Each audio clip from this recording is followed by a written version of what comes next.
Salut, sebelum saya memulai video ini, saya akan memberikan pertanyaan kepada kalian. Apakah kalian mengetahui Fête de la Musique atau festival musik yang ada di Prancis? Oke, kalau tidak tahu, akan saya jelaskan.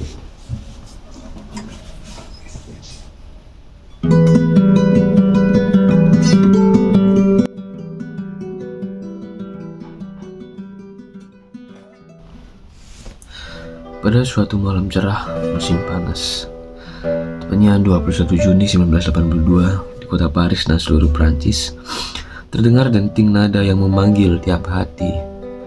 Bukan sekedar konser megah di gedung opera, melainkan musik yang hadir di setiap sudut jalanan, taman, bahkan di teras rumah. Saat itu lahirlah Fête de la Musique, sebuah pesta musik yang lahir dari gagasan sederhana sekaligus revolusioner. Ide ini dimulai sebelum itu, pada 1976, saat seorang musisi Amerika bernama Joel Cohen yang bekerjasama dengan Radio France Musique menggelar siaran khusus bernama Saturnale de la Musique untuk merayakan solstice, terutama malam terpanjang dan terpendek dalam setahun. Dari situ tumbuh benih harapan. Musik bukan hanya untuk elit, tapi dapat menyentuh semua orang di malam solstice. Pada 1981, Jacques terpilih sebagai Menteri Kebudayaan Prancis dan menunjuk Fabrice Florent sebagai Direktur Musik dan Taklit.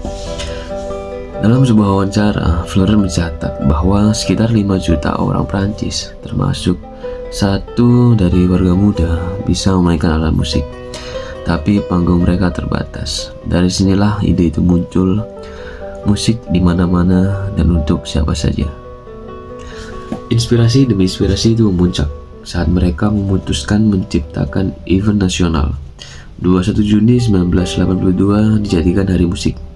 Ribuan poster ditempel, radio menyiarkan ajakan, semua orang boleh bernyanyi, bersuara, membunyikan alat musik secara gratis, terbuka, dan spontan. Dan malam itu, gagasan tersebut bukan hanya sekedar ide. Dari sudut jalan di Paris, Strasbourg, hingga desa terpencil, terdengarlah alunan gitar, nyanyian akapela, serta dentingan drum spontan. Muara suara amatir dan profesional berpadu, menciptakan simfoni keberagaman musikal. Di tahun-tahun berikutnya, gelombang musik mulai membanjiri negara. Fête itu berkembang menjadi fenomena nasional. Statistik pun mencengangkan. Dalam waktu 10 tahun, event ini digelar lebih dari 18.000 konser melibatkan 5 juta musisi amatir serta didengar oleh 10 juta warga Prancis hanya dalam satu malam. 97% orang Prancis mengenal hari musik ini, kata INSEE. Sebuah bukti kuat bahwa pesta musik ini bukan hanya dipandang, melainkan menjadi bagian dari identitas nasional. Menjelang 1995, momentum ini ditangkap oleh komunitas Eropa melalui Tahun Musik Eropa. Pada 1997, ditetapkan Charte Européenne de la Musique di Budapest adalah sebuah perjanjian resmi yang diterima oleh lebih dari 100 kota Uni Eropa untuk mendukung ide serupa, konser gratis, tempat publik, dan kebebasan partisipasi. Sejak itu, Fête de la Musique tak lagi hanya di Prancis, tapi menyebar ke lebih dari 120 negara di seluruh dunia. Dari New York City hingga Tokyo, dari Berlin hingga Bogota, terdapat lonjakan budaya. Di Amerika Serikat tercatat ada ribuan konser gratis. Di Australia ada gerakan Make Music Make Friend, bahkan menjalin koneksi antar sekolah di musim musik 2023. Dalam Fête de la Musique terdapat makna musikal yang menyeluruh. Jadi bukan hanya sekedar alunan musik yang tidak berpengaruh. Pertama, inklusivitas total. Tidak adanya hierarki genre, di mana semuanya genre dan tipikal musik boleh tampil dari musisi jalanan, grup rock, orkestra klasik, bahkan anak kecil di sudut jalan. Semuanya sama dalam satu ikatan makna, yaitu musik. Kedua, gratis dan spontan.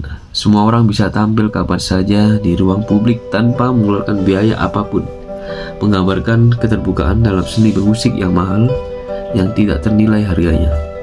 Lalu yang ketiga, identitas budaya festival ini menyiratkan bahwa musik adalah bahasa universal, penghubung antar generasi, ras, kelas sosial. Dengan kata lain, platform perdamaian dan pencipta komunitas. Ripple effect, gelombang budaya dan sosial.